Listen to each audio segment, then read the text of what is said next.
Welcome my dear ones. तो आज की इस वीडियो में हम बात करने वाले हैं जो मार्केट में सेल ऑफ चला हुआ है। काफ़ी सारे इन्वेस्टर्स विटनेस कर रहे हैं कि निफ्टी जो इंडेक्स वाले स्टॉक्स हैं वो अपने 52 वीक लो को टेस्ट कर रहे हैं। तो उसी के उलट ऐसे शेयर्स को आज मैं लाया हूँ आपके सामने में जो कि इस सेल ऑफ में कोई भी ऐसा मौका नहीं दे रहे हैं, कोई ख़ास करेक्शन इनमें देखने को नहीं मिल रहा है, ऐसा कोई रिएक्शन देखने को नहीं मिल रहा है कि हम इसे कह सकते हैं कि ये डिस्काउंट में अवेलेबल है और इन्वेस्टर्स को मौका दे रहे हैं। ऐसा कुछ भी इन स्टॉक्स में ऐसा हमें देखने को नहीं मिल रहा है।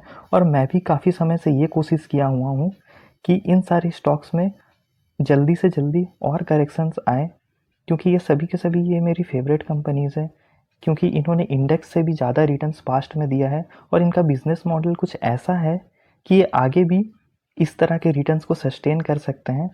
तो आगे हम देखेंगे कि ये कौन से बिजनेसेस हैं जो कि इस मार्केट कंडीशंस में भी इतना स्टेबल हैं और पोर्टफोलियो को कुछ खास गिरने नहीं दे रहे हैं, ये पोर्टफोलियो को स्टेबल रखने में मदद कर रहे हैं। तो आज का जो मेरा ये वीडियो होने वाला है वो इस वीडियो का सेकंड पार्ट होने वाला है, जो कि मैंने कुछ दिन पहले ही से अपलोड किया था। तो आप इसे जा कर के भी देख सकते हैं। इस वीडियो का लिंक मैं फर्स्ट कमेंट में दे दूंगा और साथ ही साथ आप इसे डिस्क्रिप्शन में भी देख सकते हैं। तो हम आ जाते हैं फर्स्ट कंपनी के वेबसाइट के ऊपर। तो हम आ गए कंपनी के वेबसाइट में। यहाँ हमें देखने को मिल रहा है कि ये कंपनी जो है वो इंडिया की leading rigid plastic packaging manufacturers में से मानी जाती है और इनके पास 30 सालों से भी ज़्यादा का एक्सपीरियंस है। इसी के दम पे इन्होंने स्ट्रॉन्ग लीडरशिप और इनोवेशन के वजह से रिजिड प्लास्टिक पैकेजिंग में इंडिया का मार्केट लीडर पोजीशन को हासिल किया है। 100% tamper proof edible oil packs के प्रोडक्ट्स में इनका काम है और भी कई सारे इनका काम काज है, लेकिन हम इसके प्रोडक्ट सेगमेंट पे पहले आ जाते हैं। हमें देखने को मिल रहा है कि यहाँ पर कंटेनर्स, जैसे कि यहाँ पर देखने को मिल रहा है जो हम लॉकडाउन में यूज़ कर रहे थे, ट्विस्ट एंड लॉक सैनिटाइजर्स वाले कंटेनर्स। उसके बाद यहाँ पर देखने को मिलेगा कई सारे राउंड पैक, स्क्वायर पैक, साथ ही साथ स्वीट बॉक्स आइसक्रीम। इन कंटेनर्स का हमें अलग अलग साइज के में अवेलेबल देखने को मिलेगा, अलग अलग शेप्स में, जैसे कि round, Oval, premium Oval, square pack, rectangular pack. यहाँ में आप देख सकते हैं ऑल कंटेनर जो इसके हमें देखने को मिल रहे हैं। यहाँ में heat sealable, sound, snap fit, round ऐसे प्रोडक्ट्स हैं जो कि आइसक्रीम में, फिर और भी कई रेंजेस में इसके प्रोडक्ट्स हमें देखने को अवेलेबल मिलते हैं। यहाँ में आप देख सकते हैं थोड़ा हेवी कैटेगरी में हम देख लेंगे कि 2000 ml का MRJ राउंड पैक है। इसके साथ साथ और भी कई सारे प्रोडक्ट्स हैं, जैसे कि हम ओवल कैटेगरी के बारे में बात करते हैं। तो इन सब का यूज़ कहाँ पर है? इन सब का हम यूज़ देखने को मिल रहा है FMCG प्रोडक्ट्स में। ना केवल FMCG प्रोडक्ट्स में, इसी के साथ साथ हमें देखने को मिल रहा है लॉकडाउन में जो डिस्पेंसिंग पब्स जो सैनिटाइज़र में यूज़ हो रहे थे, आगे और भी देख लेंगे हम। इसके कोर फीचर्स में अगर हम आएंगे तो ये लॉकिंग के लिए यूज़ होंगे, जिसका पंपिंग कैपेसिटी 5000 स्ट्रोक से भी ज़्यादा है। आगे हम देखेंगे drop resistant, leak proof, quick customisation, easy to use है इनके प्रोडक्ट्स। यहाँ हमें देखने को मिल रहा है एयरलेस डिस्पेंसिंग पंप्स हमको देखने को मिल रहे हैं यहाँ पर। आगे हमें देखने को मिल रहा है सावर प्रूफ सील लिप टेक्नोलॉजी वाले पंप्स। तो काफ़ी सारे पंप्स जो कि लिक्विड को आउटफ्लो होने में मदद करते हैं, वैसे हमें इसके प्रोडक्ट्स का भी सेगमेंट हमें देखने को मिला है। इसी के साथ साथ कंपनी के पास 9 मैन्युफैक्चरिंग फैसिलिटीज़ है जो कि ISO सर्टिफाइड हैं। साथ ही साथ कंपनीज़ के पास 2000 से भी ज़्यादा एम्प्लॉयज़ हैं और 200 से भी ज़्यादा सेटिस्फाइड क्लाइंट्स हैं। इसके क्लाइंट्स को देखकर आप चौंक जाएंगे। आगे हम इसके क्लाइंट्स के बारे में भी डिस्कस करेंगे। कंपनी के इंफ्रास्ट्रक्चर स्ट्रेंथ में देखा जाए तो कंपनी के पास IML लेबलिंग, इनके खुद के रोबोट्स हैं जो कि रूप में वर्ल्ड क्लास प्रोडक्ट्स को मैन्युफैक्चर करने में मदद करते हैं। ये कंपनी वन ऑफ द ऐसी कंपनीज वर्ल्ड में मानी जाती है जो कि इन हाउस रोबोट्स अपने खुद के कंपनी के प्रोडक्ट्स को डिज़ाइन करने में बनाती है, जो कि कंपनी के बिजनेस को ग्रोथ देने में और यूज़र एडॉप्शन जो कि इनके क्लाइंट्स को भी काफ़ी मदद करता है। और साथ ही साथ इसके पास अनबीटेबल बैकवर्ड इंटीग्रेशन है, जो कि अपने प्रोडक्ट्स को लेकर मैन्युफैक्चरिंग तक लेकर सभी चीज़ों से ये कंपनी ने अपने आप को फैसिलिटी प्रोवाइड की हुई है, जैसे कि 3 dimensional CNC machines from Switzerland, Germany, USA। काफ़ी सारे जो 8 जो हैं इसके प्रोडक्ट्स के, वो कि ग्लोबल लेवल के बड़े बड़े कंट्रीज से CAD CAM जैसे सॉफ्टवेयर से यूज़ करके इसके प्रोडक्ट्स को हमने बनाया है। इसके साथ साथ कई और खासियत आप यहाँ पर देख सकते हैं, जैसे कि surface and cylindrical grinding machine है, ट्रेडिशनल लेथ मशीन से इनके प्रोडक्ट्स को डिज़ाइन किया जाता है। तो आगे इनके डेकोरेशन फैसिलिटीज़ में भी हम देख सकते हैं यहाँ पर कि ये ऑफसेट प्रिंटिंग, श्रिंक्स, सेल्फिंग, फिर हीट ट्रांसफ़र, लेबलिंग, डेकोरेशन, ऐसे कई सारे सेगमेंट से को यूज़ करके अपने प्रोडक्ट को कई अच्छे क्वालिटी से, जैसे कि इसके सर्टिफिकेट्स हम देख सकते हैं, कई सारे कंपनीज़ को सर्टिफिकेट्स एंड अचीवमेंट्स मिले हैं। तो इनके क्लाइंट्स को आप देखेंगे तो आप चौंक जाओगे कि ख़त्म होने के नाम ही नहीं ले रहे हैं इनके क्लाइंट्स। क्या गजब के क्लाइंट्स हैं इसके। ITC, PNG, Cadbury, Himalaya, Amul, ये सारे तो FMCG प्रोडक्ट्स के इनके क्लाइंट्स हैं, जो कि फूड, FMCG, फार्मा में भी इनका पहुंच बन चुका है। जैसे कि आप आगे हम देखेंगे कि यहाँ पर पेप्सी, हेटसन जैसे कई डेयरी प्रोडक्ट्स वाले हमें सेगमेंट में इसे देखने को हमें मिल रहा है, जैसे कि हेरिटेज हो गया। आगे हम देखेंगे कि ये सैनिटाइज़र बनाने वाली कंपनी और हैंड वॉशेस बनाने वाली कंपनी रैकिड मैनकीजर हुई। फिर कई सारे ऐसे कंपनीज हैं जैसे कि सुधा डेयरी। फिर यहाँ पर हमें देखने को मिल रहा है गुडरीज ग्रुप, जैसे कई सारे कंपनीज को अपने इन्होंने क्लाइंट पोर्टफोलियो में रखा हुआ है। यहाँ पर आप ब्रिटानिया का भी नाम देख सकते हैं। आगे हम देखेंगे तो यहाँ हम पेंट सेक्टर में देखने वाले हैं, जैसे कि सभी के सभी FMCG के आपस के कंपटीटर्स इसको अपने क्लाइंट्स बना करके रखे हैं। तो यहाँ पर पेंट इंडस्ट्रीज़ में भी हमें कुछ ऐसा ही देखने को मिल रहा है। यहाँ में हम अपोलो पेंट्स, एक्जो नोबेल, फिर Asian paint, Berger paint, Sherwin William जैसे फॉरेन की कंपनीज, फिर स्कॉम्बर्ग जैसे क्लाइंट्स इसके पास हैं। आगे हम देख लेंगे जो हेवी, जो इसका प्रोडक्ट कैपेसिटी वाले प्रोडक्ट्स जो हैं उसके हिसाब से इन्होंने ल्यूब्रिकेंट और ग्रीसिंग सेगमेंट में भी आप देख सकते हैं Valvoline, Gulf, Castrol, British Petroleum, Motul जैसे, एक्सन मोबिल जैसे कई सारे इसके पास क्लाइंट्स हैं। तो क्लाइंट बेस जो है इनका वो पूरे ग्लोबल लेवल के इंडस्ट्रीज़ में हमें सर्व करते हुए देखने को मिल रहा है। तो आगे हम देखने वाले हैं इस कंपनी का प्राइस परफॉर्मेंस और फंडामेंटल्स के बारे में। यहाँ पर आपने कंपनी का नाम देख लिया होगा, इस कंपनी का नाम है मोल्टेक पैकेजिंग। आगे हम इसका मार्केट कैप जो है हमें देखने को मिल रहा है वो केवल 3000 करोड़ के आसपास का है। ये 52 वीक इसके हाई का प्राइस जो है वो 1123 का है, और करंट प्राइस जो है इसका वो हमें देखने को मिल रहा है 937 के आसपास का।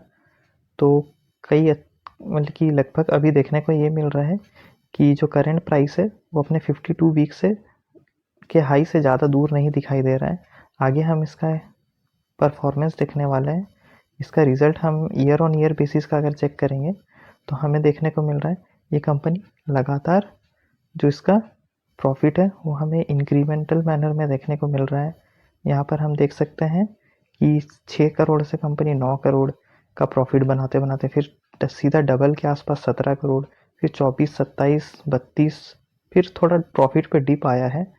इसके बाद कंपनी ने पीछे मुड़ के कभी देखा ही नहीं, जैसे कि आप देख सकते हैं यहाँ में 38 करोड़ का, फिर 48, फिर 64, इस साल का हमें 75 करोड़ का प्रॉफिट हमें देखने को मिल रहा है। आगे हम देख लेंगे प्राइस परफॉर्मेंस में इसका जो CAGR है वो 47% का देखने को मिला है लास्ट 10 ईयर्स में। लास्ट 5 और 3 सालों में भी काफ़ी अच्छा हमें ग्रोथ देखने को मिला है। इसके साथ साथ कंपाउंडेड प्रॉफिट ग्रोथ भी हमें डिसेंट देखने को मिल रहा है, खास करके लास्ट 3 सालों में तो 27% का हमें देखने को मिला। अब हम आगे देखेंगे कि प्रोमोटर्स की होल्डिंग कितनी है इसमें। उससे पहले हम देख लेंगे कि इस कंपनी के पास रिजर्व्स भी काफ़ी अच्छे खासे हैं और बोरोइंग्स भी कंपनी के पास लाजवाब है।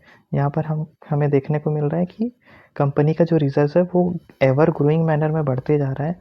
कहाँ कंपनी के पास 150 करोड़ का रिजर्व था, आज वो 480 करोड़ के आसपास पहुँचने को जा रहा है।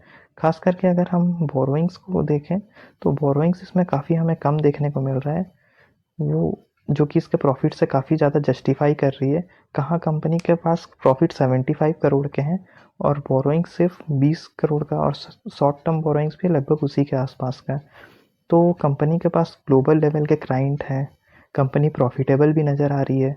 अब हम देखेंगे कि इसके जो प्रोमोटर्स जो हैं वो काफ़ी फ्लक्चुएटिंग मैनर पे अपना होल्डिंग्स को रखे हैं। पहले हमें देखने को मिलता था 35%, फिर देखते देखते कुछ सालों में इन्होंने कम किया, फिर कुछ क्वार्टर्स में इन्होंने बढ़ा भी लिया। यहाँ पर 33 से वापस 34 तक उन्होंने अपना माल को उठाया है। और यहाँ पर देखने को मिलेगा कि कंपनी में FIIs ने भी काफ़ी अच्छा एक्यूमुलेशन किया है, 12 से 13 करोड़, फिर 14 करोड़। यहाँ पर हमें DIS का डेटा भी इंटरेस्टिंग देखने को मिल रहा है, लगभग 20% का DIS का भी होल्डिंग्स हमें देखने को मिल रहा है। यहाँ पब्लिक भी हमें 31% के आसपास देखने को मिल रही है, लेकिन काफ़ी पास्ट में अगर हम देखने जाएं तो पब्लिक का जो होल्डिंग्स है उसमें हमें घटते हुए देखने को मिला है। तो पिछले काफ़ी समय से हमने देखा है कि जो 1100 के लेवल से इस कंपनी में हमें डाउनफॉल देखने को मिला है। लेकिन एक इंटरेस्टिंग चीज़ हमें ये देखने को मिला है, जो ये मैं ग्रीन इंडिकेट करके रखा हूँ इस स्क्रीन पे, वो है इसका इस वक्त का एक प्राइस बैंड पे ये कंपनी का शेयर प्राइस मूव कर रहा है। करंट प्राइस आप यहाँ पर देख सकते हैं, जो ब्लू लाइन पे हमने देख रहे हैं, ये 936 रुपीज़ के आसपास है। अगर यहाँ से सेल ऑफ आता है, जो कि हमें देखने को मिल रहा है, यहाँ पर हम नीचे देखेंगे कि अगर ये इस लेवल को अगर ये ब्रेक करता है तो ये सीधा सीधा अपने 900 के आसपास के सपोर्ट पे जा सकता है।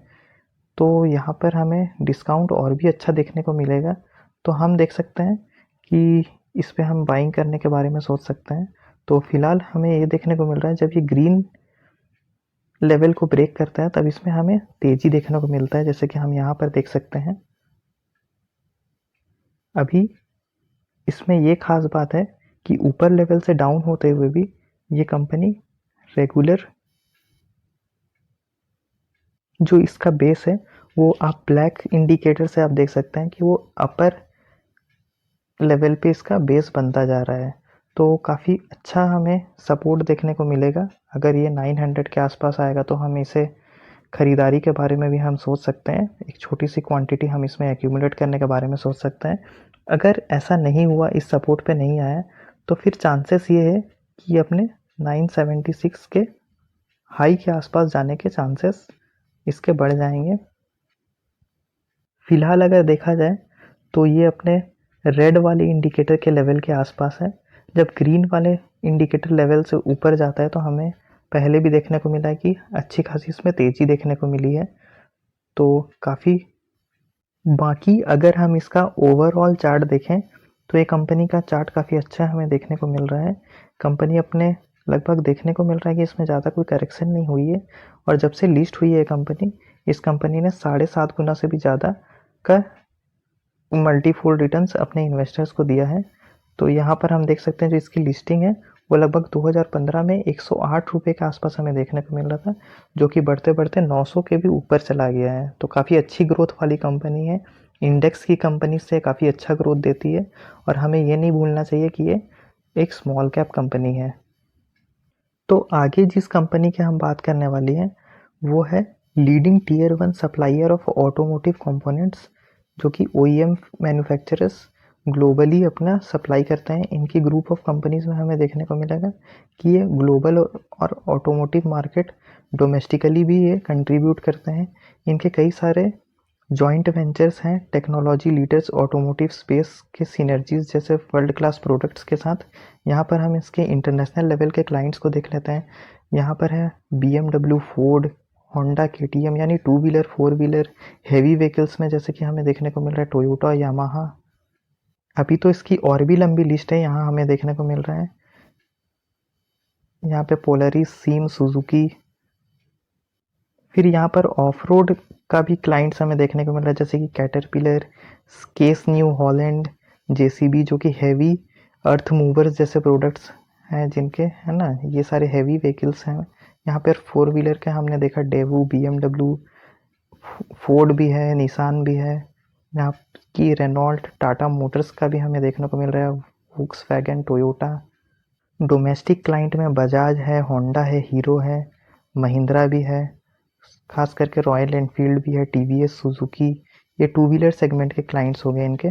फोर व्हीलर में हमें देखने को मिलेगा Ashok Leyland, Daimler, Fiat, Hyundai, Honda.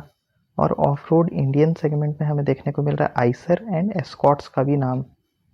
साथ ही साथ आप यहाँ पर सोनालिका ट्रैक्टर्स के बारे में जानते होंगे, स्वराज के बारे में जानते होंगे। तो शेयर का नाम आपके स्क्रीन पर देखने को मिल रहा है। ये कंपनी का नाम है योनो मिंडा लिमिटेड, जिसको हम पहले मिंडा इंडस्ट्रीज के नाम से जानते थे। ये एक मिड टियर कंपनी है। ये एक mid size mid cap company हम इसे कह सकते हैं, जिसका मार्केट कैप 27,000 करोड़ का है। सेल्स तो इसका गजब का हमें देखने को मिल रहा है, 1700 करोड़ से लगभग देखते देखते 3000 करोड़ के आसपास, फिर 4, 5, 6, 7, 8, फिर 10,000 करोड़ के सेल्स को भी पार कर लिया। कुछ ऐसा ही हाल हमें प्रॉफिट में भी देखने को मिल रहा है। कितनी अच्छी तरीके से डिसेंट मैनर में हमें इसका प्रॉफिट इंक्रीज होते हुए देखने को मिल रहा है। यहाँ पर हम देख सकते हैं 13 करोड़, उसके बाद 79, फिर 139, फिर 200, 400, फिर थोड़ा सा डिप हमें बीच में देखने को मिला। फिर कंपनी ने लाजवाब कमबैक किया और आज तो हमें देखने को मिल रहा है पिछले साल के मुकाबले इस साल में अभी एक क्वार्टर का रिजल्ट आना बाकी है, तो हमें डबल से भी ज़्यादा का हमें प्रॉफिट देखने को मिल सकता है। यहाँ ऑलमोस्ट डबल हो ही गया है, 800 करोड़ के आसपास यहाँ पर कंपनी ने अपना प्रॉफिट अब तक के 9 महीनों में ही दिखा दिया है। नेट प्रॉफिट में हमें देखने को मिलेगा वो प्रॉफिट बिफोर टैक्स था, तो यहाँ पे भी ऐसे ही हमें इंक्रीजिंग मैनर में हमें देखने को मिल रहा है। अब आगे देखेंगे, जैसा कि इसका रिजल्ट्स में हमें देखने को मिला, इसका सेल्स ग्रोथ हमें देखने को मिल रहा है काफ़ी डिसेंट मैनर में ग्रो कर रहा है। इस साल तो 32% के से इसका सेल्स ग्रोथ इंक्रीज किया है। साथ ही साथ स्टॉक प्राइस का CAGR हमें देखने को मिल रहा है कंसिस्टेंटली 5 सालों में 23%, 10 सालों में 56%। तो ऐसा बहुत ही रेयर देखने को मिलता है ऐसे ऑटोमोटिव सेगमेंट में, क्योंकि हमने देखा है कई सारे ऑटो कंपनीज का शेयर जो है वो 90% डाउन चल रहा था, 90% तक उनमें गिरावट देखने को मिली थी। जैसे कि एक वक्त पर टाटा मोटर्स चल रहा था 600 रुपये के आसपास, फिर हमें गिरावट में उसे देखने को मिला कि जब कोविड के गिरावट में वो 60 रुपीज़ के लेवल के हमें आसपास हमें उसे देखने को मिला। तो ये कंपनी बहुत ही कंसिस्टेंट है और साथ ही साथ इसमें हमें देखने को मिल रहा है काफ़ी अच्छा इसके पास रिजर्व्स का भी हमें भरमार देखने को मिल रहा है। कहाँ 200-300 करोड़ के रिजर्व्स है, आज कंपनी के पास 3000 करोड़ से भी ज़्यादा के रिजर्व्स हैं। अभी हम देखते हैं इसके शेयर होल्डिंग पैटर्न को। शेयर होल्डिंग पैटर्न भी काफ़ी डिसेंट नज़र आ रहा है, लगभग 70% से भी ज़्यादा प्रोमोटर्स होल्ड करते हैं। पब्लिक के पास बहुत ही माइनर क्वांटिटी है, बाकी सारा तो FIIs और DIAs ने ही लेकर बैठा हुआ है। तो हमने देखा यहाँ पर पास्ट के इसके प्राइस परफॉर्मेंस में, जब कोविड का टाइम था तो इसने छोटा सा डिप दिया। उससे पहले ऑटो कंपनीज का हालत बहुत ख़राब थी, लेकिन इसने एक कंसोलिडेशन फेज दिखाया। आगे हम डिटेल में इसके चार्ट में देखेंगे। तो 2020 के गिरावट के बाद काफ़ी अच्छी रिकवरी देखने के बाद हमें यहाँ पर देखने को मिला एक छोटा सा डिप आया इसके शेयर प्राइस पे। उसके बाद फिर कंपनी ने रिकवरी दिखाने की कोशिश की, मगर उसके बाद अभी से हम यहाँ पर देख रहे हैं ये रेड इंडिकेटर्स जो मैंने लगा कर रखे हैं यहाँ पर, आप देखेंगे कि काफ़ी समय से एक कंपनी करेक्शन पे देखने को मिल रही है। और इस वक्त जो 474 का जो लेवल है, जो इसका करेंट प्राइस है, वो अभी बहुत ही इंपॉर्टेंट सपोर्ट लेवल पे है, जो कि हमें पहले यहाँ भी देखने को मिला। कंपनी ने यहीं से ही एक अच्छा मूव दिया था पास्ट पे। तो अगर ऐसे ही हमें यहाँ नीचे देखने को ही मिल रहा है कि कंपनी में हैवी वॉल्यूम्स के साथ बिकवाली देखने को मिली है, तो मे भी हो सकता है कि यहाँ पर हमें 425 से लेकर 410 के लेवल तक भी देखने को ये मिल सकती है। अगर ये ऐसे ही बिकवाली चलती रही तो इस लेवल पे हमें ध्यान रखना है, अगर हमें एक छोटा सा इंस्टॉलमेंट इस कंपनी पे लगाना है तो इस नेक्स्ट कंपनी के पास हमें देखने को मिल रहा है 27 मैन्युफैक्चरिंग कैपेसिटी है, 30 साल से भी ज़्यादा का एक्सपीरियंस है। इन्होंने अब तक 24 मिलियन से भी ज़्यादा कस्टमर्स के लाइफ को टच किया है। यहाँ पर हमें देखने को मिल रहा है ब्रांड बिहाइंड योर ब्रांड्स, यानी इनके भी क्लाइंट्स बेस अगर आप देखोगे तो भी आप चौकन्ना रह जाओगे। यहाँ पे हमें कंपनी का बिजनेस मॉडल में देखने को मिल रहा है कि इंडिया की largest FMCG contract manufacturers among diversified range of products and geographies में इसका काम है। इसका मिशन भी काफ़ी स्ट्रॉन्ग देखने को मिल रहा है। इसके पास भी प्रोडक्ट इनोवेशन, मैन्युफैक्चरिंग, डिस्ट्रीब्यूशन जैसे नेटवर्क का ताकत हमें देखने को मिल रहा है। इसकी इंटीग्रिटी वैल्यूज़ में भी और ट्रांसपेरेंसी में भी काफ़ी ज़्यादा भरोसा है, तभी तो इतने सारे क्लाइंट्स इसके साथ जुड़े हैं। आप इसके क्लाइंट्स देखोगे तो आप खुद ही दंग रह जाओगे। जैसे कि आपको देखने को मिलेगा यहाँ टाटा कंज्यूमर्स, डैनवन, मैरिको, खुद आपस की कॉम्पिटिटर्स इसे ऑर्डर्स देते हैं कॉन्ट्रैक्ट मैन्युफैक्चरिंग का। जैसे कि आप गोदरेज कंज्यूमर, जीएसके, फिर कैबर, Wipro, Bombay shaving company, PepsiCo, Himalaya, Lakme जैसे भी प्रोडक्ट्स जो हैं जो कि ब्यूटी सेगमेंट में काम करते हैं, विंस ग्रीन फार्म, सॉल जैसे, हेक्टर बेवरेजेस जैसे, हमें कई सारे बेवरेजेस से, एफएमसीजी से, है ना, काफ़ी सारे कॉस्मेटिक प्रोडक्ट से भी हमें इसके क्लाइंट देखने को मिलते हैं। यहाँ हमें अरविंद का भी नाम देखने को मिला, जाइडस वेलनेस, आईटीसी, इमामी, लगभग सभी लीडर एफएमसीजी कंपनी, सभी जानी मानी कंपनी, सभी एक दूसरे के कॉम्पिटिटर्स ने इससे पार्टनरशिप करके रखा है। ये मात्र 5,000 करोड़ के आसपास वाली एक स्मॉल कैप कंपनी हमें देखने को मिल रही है। अभी हम आगे इसका क्विक ओवरव्यू कर लेंगे। यहाँ पर हमें देखने को मिल रहा है इसके P&L स्टेटमेंट में हमें देखने को मिल रहा है काफ़ी बढ़िया सेल्स कर रही है कंपनी। यहाँ पे 500 करोड़ से लेकर के 700, फिर 1500, फिर यहाँ पे 2000 करोड़, फिर 2500 करोड़ का सेल्स हमें देखने को मिल रहा है। काफ़ी ग्रोइंग सेल्स देखने को मिल रहा है। कुछ ऐसा ही हाल इसके प्रॉफिट में भी हमें देखने को मिल रहा है। यहाँ पर 12 से 22, फिर 37, फिर 45, फिर 63 करोड़ का सेल्स कंपनी देखने को मिल रही है। इस कंपनी का रिटर्न्स तो आप देख करके दंग रह जाओगे। जैसे कि यहाँ पर 80% का CAGR के साथ कंपनी ने पिछले 10 सालों में अपने इन्वेस्टर्स को रिटर्न दिया है। 5 सालों में भी लगभग सभी टाइम फ्रेम में इसने 50+ का परसेंटेज के रिटर्न्स दिए हैं। और यहाँ पर इस साल हमें थोड़ा कम देखने को मिल रहा है क्योंकि मार्केट का कंडीशन ऐसा है। और आगे हम इसका प्राइस लेवल भी देख लेंगे। साथ ही साथ सेल्स ग्रोथ हमें देखने को काफ़ी अच्छा मिल रहा है लास्ट 3 सालों का। फिर इस साल में भी काफ़ी बढ़िया है। कंपाउंडेड प्रॉफिट ग्रोथ भी 55% के एवरेज में लास्ट 3 साल से चल रही है। रिटर्न ऑन इक्विटी भी काफ़ी डिसेंट देखने को मिल रहा है। आगे यहाँ पर देखने को मिलेगा बोरोइंग्स भी काफ़ी बढ़िया लग रहा है कंपनी के। यहाँ पर थोड़ा बोरोइंग्स तो रहेगा ही क्योंकि काफ़ी सारे कंपनीज़ का इन्हें ऑर्डर्स को हैंडल करना पड़ता है, तो इस वजह से इनके बोरोइंग्स काफ़ी देखने को मिल रहे हैं हमें। लेकिन इससे कोई घबराने वाली बात नहीं है, कंपनी को रेगुलर ऑर्डर्स मिलते रहते हैं, तो इस वजह से इसमें ये चीज़ हमें कंफर्टेबल देखने को मिल रहा है कि कंपनी का प्रॉफिट और सेल्स तो बढ़ रहा है, तो इस चीज़ को चुकाने में वो सक्षम रह सकती है।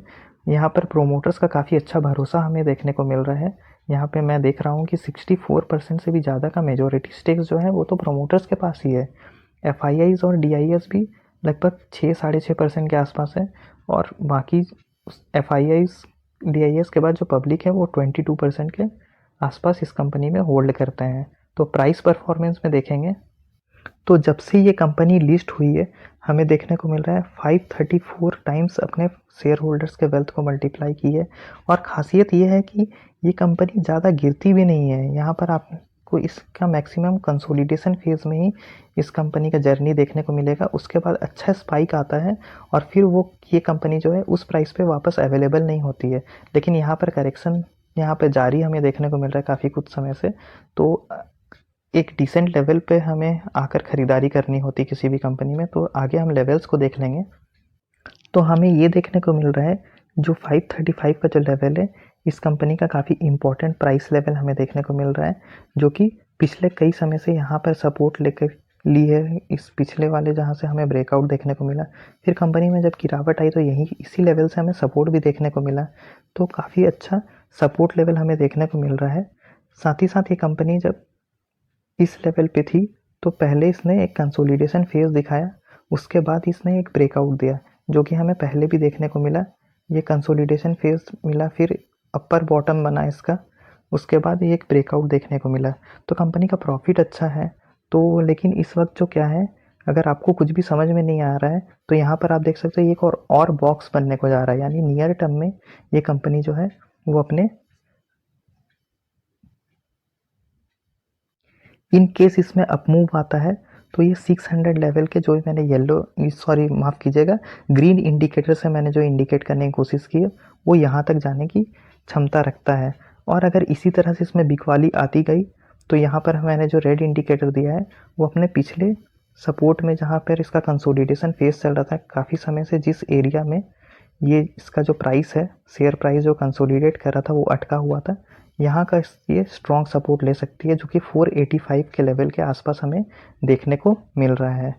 अगर आपको कुछ भी समझ में नहीं आया कि मैं आपको क्या समझाने की कोशिश किया हूँ, तो आप यहाँ देख सकते हैं, यहाँ पर मैंने ऑन कर दिया है इस कंपनी का सुपर ट्रेंड वाला चार्ट पैटर्न है। इससे हमें ये देखने को मिल रहा है कि अगर आपको समझ में नहीं आ रहा है कि कब कंसोलिडेशन आता है इसमें, तो हमें एंटर कब करना है। हो सकता है इसी ये वाला कंसोलिडेशन हो, तो मैंने नीचे का भी लेवल बताया 485 का।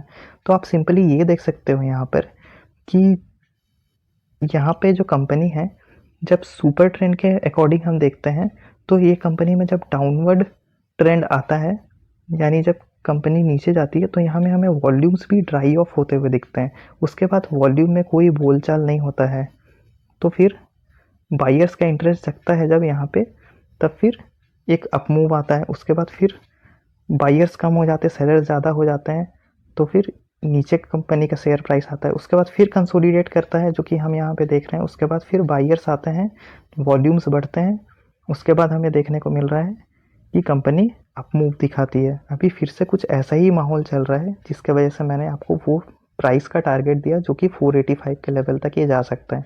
यहाँ पर हमें फिर से वॉल्यूम्स ड्राई ऑफ होते हुए देखने को मिला, जैसे कि यहाँ इस 2 फेज़ में हमें देखने को मिला। तो यहाँ पे ही इसका सपोर्ट बनेगा, तो आगे फिर ये कंपनी अप जाएगी, तो फिर आपको प्रॉफिट देखने को मिल सकता है। तो कंपनी अभी अच्छे करेक्शन पे है। कंपनी लंबे लंबे कंसोलिडेशन फेज के बाद एक ब्रेकआउट देती है। तो ऐसे जब वॉल्यूम्स ड्राई ऑफ होते हैं, तो इन लेवल्स के बारे में हमें विचार करना चाहिए। तो नेक्स्ट कंपनी जिसके बारे में हम बात करने वाले हैं, वो अपने जो प्रोडक्ट्स को सेलिंग, डिस्ट्रीब्यूशन और मैन्युफैक्चरिंग करती है, वो लाइसेंस्ड बेस्ड फ्रेंचाइजी के माध्यम से करती है।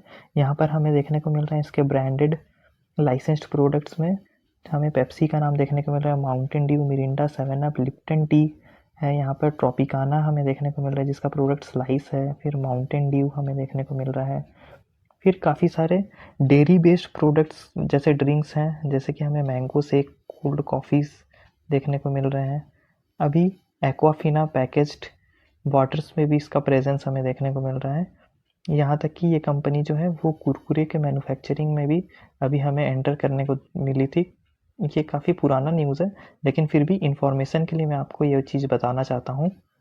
आप यहाँ देख सकते हैं इस कंपनी का प्रेजेंस कितने जगहों में। ये जो ब्लू इंडिकेटर है, यहाँ पर आप देख सकते हैं कितनी सारी मैन्युफैक्चरिंग इसकी यहाँ पर हमें देखने को मिल रहा है। यहाँ तक कि ये जो भी इंडिकेटर्स हैं, इसके सिंबल्स हमें देखने को मिल रहे हैं, वो सारे जगह में इसके मैन्युफैक्चरिंग कैपेसिटी हमें देखने को मिल रहा है। और ना केवल इंडिया तक सीमित, हमें तो देखने को मिल रहा है कि इसके पास ग्लोबल फुटप्रिंट भी है, जैसे कि यहाँ पे Zimbabwe, Sri Lanka, Zambia, Morocco, Nepal, Sri Lanka, काफ़ी सारे देशों में इसका प्रेजेंस हमें देखने को मिल रहा है। तो यहाँ पे आपको देखने को मिल रहा है, कंपनी का नाम है वरुण बेवरेजेस, जो कि पेप्सिको की वर्ल्ड की लार्जेस्ट फ्रेंचाइजी को होल्ड करती है सिंस 1990 के दशक से। यहाँ और भी सारे इसके wide range of carbonated soft drinks, non carbonated package drinking waters, जो कि पेप्सिको ही ओन करती है। साथ ही साथ हमने और भी देखा ट्रॉपिकाना जूस, 7 अप, मिरिंडा जैसे सेगमेंट तो हमने इसके वेबसाइट पे पहले ही देख लिया है। कंपनी का सेल्स हमें देखने को मिल रहा है 1800 करोड़ से 2000, 2500, फिर 3000, 4000 के रेंज से बढ़ते बढ़ते अब 8000 के रेंज को भी क्रॉस करने को जा रही है। अभी हम देख रहे हैं नेट प्रॉफिट में भी इसका काफ़ी अच्छा हमें इंक्रीमेंट देखने को मिल रहा है। लॉस से कंपनी कमबैक करने के बाद सीधा 100 करोड़ का प्रॉफिट दिखाई, उसके बाद फिर थोड़ा सा डाउन हुआ। उसके बाद कंपनी को ऑर्डर्स मिलते गए और कंपनी ने तो फिर कमाल कर दिया। यहाँ पर आज कंपनी 700, 750 करोड़ से भी ज़्यादा का सेल से प्रॉफिट अपना निकाल रही है। तो इसी का असर हमें इसके स्टॉक प्राइस के CAGR पे देखने को मिला है, जो कि लगभग 5 सालों से एवरेज ही इसका 50% का है। और लास्ट 1 साल में तो कंपनी ने 108% का लाजवाब कमाल करके रख दिया है। यहाँ पर प्रॉफिट ग्रोथ ही ऐसा है कि जो इसके से जस्टिफाई करने को हमें लगभग ये जस्टिफाई कर रहा है। इसके साथ साथ कंपाउंडेड सेल्स ग्रोथ भी काफ़ी अच्छा है, रिटर्न ऑन इक्विटी भी काफ़ी डिसेंट नज़र आ रहा है। आगे हम देखेंगे कंपनी के पास जो रिजर्व्स हैं वो भी काफ़ी स्ट्रॉन्ग लेवल पे है। बोरोइंग्स के मुकाबले में तो कंपनी के पास काफ़ी अच्छा रिजर्व हमें देखने को मिल रहा है। अभी हम देखेंगे आगे यहाँ पर इसके शेयर होल्डिंग पैटर्न को। शेयर होल्डिंग पैटर्न में भी प्रोमोटर्स को काफ़ी ज़्यादा भरोसा है। काफ़ी अच्छा कॉन्फिडेंस हमें देखने को मिल रहा है इनके शेयर होल्डिंग पैटर्न से। इसके बाद जो मैक्सिमम क्वांटिटी है वो एफआईआईज ने लेकर रखी है, डीआईआईज और पब्लिक के लिए तो कुछ छोड़ा ही नहीं ऐसा लग रहा है। तो जिस तरह से इसका प्रॉफिट हमने देखा, उसी तरह से इसका शेयर प्राइस जो है वो भी हवा से सीधा आसमान से बातें करते हुए देखने को मिल रहा है। 2020 में भी एक मामूली सा डिप आया था कोविड का इम्पैक्ट की वजह से इस पर, और उसके बाद तो कंपनी ने ऐसा अपमूव दिखाया कि कंपनी ने किसी को एंटर करने का मौका ही नहीं दिया, सिर्फ और सिर्फ अप एंड अप हमें देखने को मिला है। अभी थोड़ी सी कंपनी में ब्रेक लगी है तो हम लेवल्स को जान लेंगे। तो यहाँ पर हमने कंपनी का कैंडल स्टिक चार्ट को ओपन किया है। यहाँ पर ये जो येलो इंडिकेट जो मैं कर रहा हूँ वो है इसका स्टॉक प्राइस जो है वो अभी करंट लेवल पे जिस प्राइस पे वो ट्रेड कर रहा है। यहाँ पर हमें वॉल्यूम्स ड्राई ऑफ होते हुए दिख रहे हैं, लेकिन इससे क्या है कि हमें देखने को मिल रहा है अगर ऐसा ही इसमें डाउनफॉल अगर थोड़ा सा चलता रहा तो कंपनी इस लेवल पे पहले एक ब्रेक ली थी, फिर इसने डब्ल्यू पैटर्न जैसा एक पैटर्न बनाया है। उससे पहले भी हम देख रहे थे कि इस लेवल पे ही एक ब्रेकआउट दिया, यहाँ पर कंपनी ने करेक्शन के बाद यहाँ से एक लेवल पे ब्रेकआउट दिया।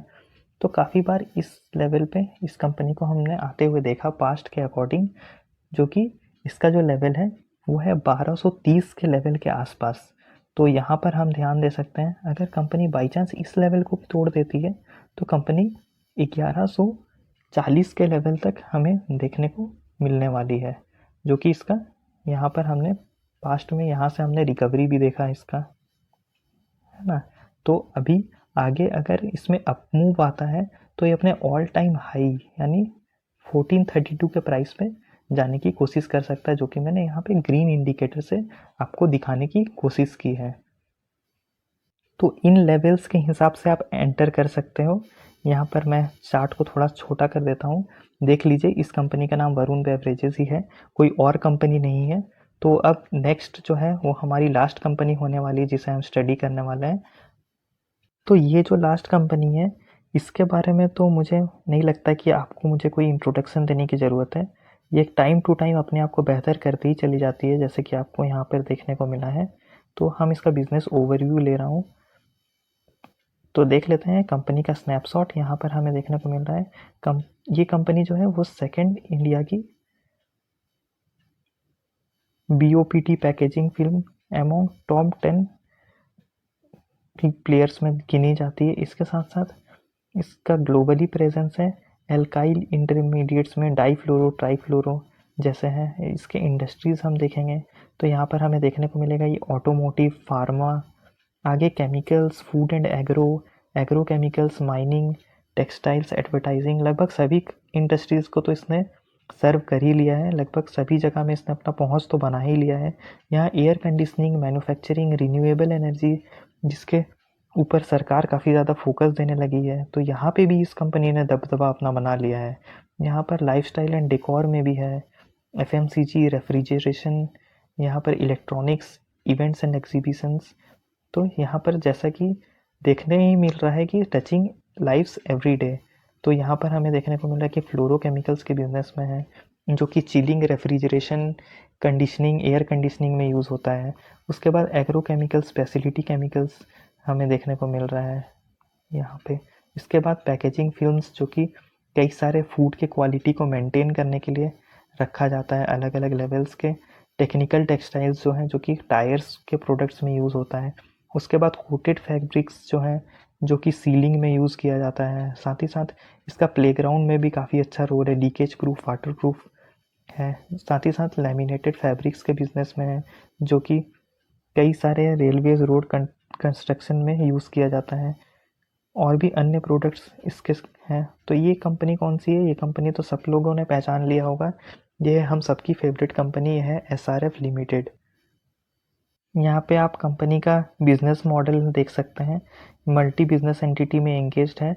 ना केवल ये स्पेशलिटी केमिकल्स पे डिपेंडेंट है टोटली, ये packaging films, textiles, laminated fabrics जो कि हमने देखा, इसका भी बैकवर्ड इंटीग्रेशन काफ़ी अच्छा है।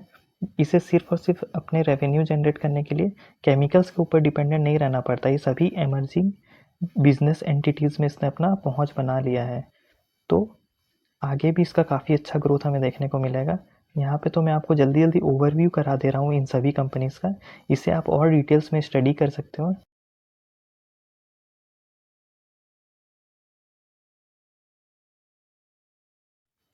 तो कंपनी का जो सेल्स का जो रिकॉर्ड हमें देखने को मिल रहा है वो 3500 करोड़ के आसपास से 4000 से बढ़ते बढ़ते 5500 करोड़ के ऊपर हमें देखने को मिला। अब आगे देखेंगे 7000 से बढ़ते बढ़ते कंपनी का 14000 का सेल्स का रिकॉर्ड सेल्स इसने दर्ज कर लिया इस साल, तो हमें देखने को मिल रहा है। अभी आगे देखने वाले हैं इसी तरीके से इसका प्रॉफिट भी बढ़ता गया, जहां 500 करोड़ के रेंज से बढ़ते बढ़ते इसने थोड़ा सा डिप दिखाया था बीच में 379, 253, 162। कुछ सालों तक इसका प्रॉफिट में हमें बहुत ज़्यादा डिप देखने को मिला, एक ही रेंज पे लगभग घूम रहा था। उसके बाद जब कंपनी ने रिकवरी की फिर ऐसा ही इसका नेट प्रॉफिट चलने लगा। लेकिन पिछले कुछ 2-3 सालों में हमने इसका एग्रेसिव ग्रोथ देखा, यहाँ 642 करोड़ से 1019, फिर 1200 के आसपास हमने देखा, फिर 1800 करोड़, फिर 2200 करोड़। तो कंपनी जैसे जैसे और अपना प्रेजेंस बढ़ाते जा रही है, इसका जो है प्रॉफिट और भी हमें अच्छा देखने को मिल रहा है। अब हम देखेंगे इसका CAGR 52% का है लास्ट 10 ईयर्स में, लास्ट 5 सालों में, लास्ट 3 सालों में भी अच्छा रिटर्न्स दिया है। और भी जो पैरामीटर्स है जैसे कि सेल्स ग्रोथ, कंपनी कंसिस्टेंटली 20% के ऊपर अपने सेल्स ग्रोथ को रखी है। प्रॉफिट ग्रोथ भी हमें लास्ट 5 सालों से 3 सालों से अच्छा एवरेजली हमें देखने को मिल रहा है, 35% के आसपास तो हमें देखने को मिल रहा है। यहाँ पर रिटर्न ऑन इक्विटी भी काफ़ी डिसेंट हमें देखने को मिल रहा है। आगे हम देखेंगे जो इसका जो रिजर्व्स है, रिजर्व्स भी काफ़ी इंक्रीमेंटल मैनर में हमें देखने को बढ़ते हुए देखने को मिला। यहाँ 2000 से 2700, फिर 3000, फिर 4000, अभी लगभग कंपनी 9000 करोड़ के आसपास का रिजर्व्स अपना बना लिए है। साथ ही साथ बोरोइंग्स काफ़ी कंफर्टेबल देखने को मिल रहे हैं, लॉन्ग टर्म हो या शॉर्ट टर्म हो। इसके रिजर्व्स के मामले में बोरोइंग्स तो इसके आसपास भी हमें देखने को नहीं मिल रहा है, कहाँ 8000 करोड़ का रिजर्व्स और कहाँ 3, 3.5, 4000 करोड़ के आसपास का इसका लोन जो है डेप्ट है। अब आगे देखेंगे कंपनी काफ़ी हाई ग्रोथ कंपनी है और प्रोमोटर्स भी काफ़ी कॉन्फिडेंट नज़र आ रहे हैं। 50% तो कंपनी के प्रोमोटर्स के पास ही हिस्सेदारी है। F I eyes D I eyes जो हैं वो लगभग 18%, 14% का मामूली सा स्टेक रखे हैं और पब्लिक के पास भी 16% का एक नॉमिनल सा स्टेक हमें देखने को मिल रहा है, जो कि काफ़ी एक ही रेंज में चलते हुए देखने को मिला। अभी कुछ सालों से, पास्ट के कुछ सालों से पब्लिक से माल छीना गया है। यहाँ हम आ जाएंगे कंपनी का ऑल टाइम चार्ट पैटर्न पे। लास्ट 6 महीने से कंपनी थोड़ी सी गिरावट दिखाई है 15% का, और लगभग ईयर टू डेट का कंपैरिजन किया जाए तो कोई गिरावट नहीं है। एक साल में लगभग मामूली सा 11% का है। तो आगे हम इसका डिटेल में चार्ट को स्टडी करेंगे। तो कंपनी का जो करंट प्राइस लेवल जो हमें देखने को मिला है, जिसको मैं येलो कलर से इंडिकेट किया हूँ, वो है 2300 के लेवल्स का। तो करंट लेवल से हम ये देख सकते हैं कि अगर इसमें अपमूव आया, बहुत ही इंपॉर्टेंट लेवल पे खड़ी है ये कंपनी, जो इसका 2307 का जो लेवल है, जो मैंने येलो से इंडिकेट किया है, मैं फिर से वो कहना चाहूँगा। तो इस लेवल पे काफ़ी बार कंपनी ने आकर के यहाँ पर एक बार डाउनफॉल दिया, फिर यहाँ से रिकवरी शुरू हुई कंपनी की, फिर यहाँ से एक अपर बॉटम मिला कंपनी को। तो ये ओवरऑल चार्ट का स्ट्रक्चर मैं आपको बताने की कोशिश कर रहा हूँ। यहाँ में भी एक बार कंपनी ने इसी लेवल पर एक अपमूव छोटा सा दिया, फिर यहाँ पर वहाँ से ही एक डाउनफॉल आया। तो इस चार्ट के अकॉर्डिंग हमें ये देखने को मिल रहा है कि अगर इसमें डाउनफॉल आता है तो ये लगभग 2170 के आसपास का, जो कि इसका प्रीवियस लो है, यहाँ पर भी हमें देखने को मिल सकता है इसके लेवल के आसपास, या फिर थोड़ा करेक्शन अपर लेवल पे भी हो सकता है। हो सकता है कि हमें 2200 लेवल पे भी ये मिल जाए, अगर ये प्रीवियस लो से अगर ये अपर अपना बॉटम बनाता है तो। लेकिन अगर इसी लेवल से अगर इस प्राइस पे, इसके शेयर प्राइस पे अगर अपमूव आने लगे तो हमें इमीडिएट टारगेट 2400 का देखने को मिल सकता है। तो लगभग आगे हमें देखना है कि क्या होता है। ये तो हमने इसके करंट शेयर प्राइस के अकॉर्डिंग इसका रिसर्च किया है। अभी मैं बस इतना ही कहना चाहूँगा कि ऐसा ज़रूरी नहीं है कि मैंने जो भी लेवल्स डिस्कस किया आपके साथ, वहाँ जा कर के आपको ख़रीदारी करनी ही है। मैंने सिर्फ ये डिस्कस करने की कोशिश की है, जो इन कंपनीज़ में हमें जो ग्रोथ मिल रहा था वो इंडेक्स के मुकाबले काफ़ी अच्छा ग्रोथ देखने को मिल रहा था, और कोई ख़ास करेक्शन भी हमें इन सभी में कंपनीज़ में पास्ट में देखने को भी नहीं मिला।